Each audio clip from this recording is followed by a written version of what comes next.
আমি সরকারের স্কুলে দিছিলাম, তখন আমার ছেলের ওই যে জন্মমিনি কয়দে সেই জন্মমিনি বানাইতে পারি নাই। তো এই সময় আমি আমার ছেলের সরকারের স্কুলে পড়াইছিলাম, পরে সরকারের স্কুলে তখন বলছিল যে জন্মমিনি কাগজ লাগবে, ওইটা দিলে তাই ওরে পড়ান যাবে, নাহলে পড়ান যাবে না। তারপরে মনে করেন ওই জন্মমিনি কাগজ না না না পরে মনে করেন অনেক জায়গায় খোঁজ খবর লইছি ওইটা কই বানায়, যা লাগে আমি তাই দিমু টাকা। পরে মনে করেন যে ওই স্কুলে পরে দিয়া আর পড়াইতারি নাই, ওই জন্মমিনির লাগিয়া বাইর করে দিছিল।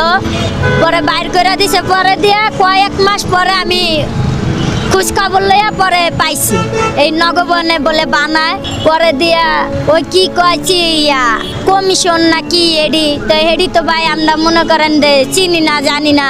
আমি একটা মানুষ, হ্যাঁ টাকা খাইছে। আমার ওই ছেলের ওইটা বানাইতে আমার 2000 টাকা নিছে।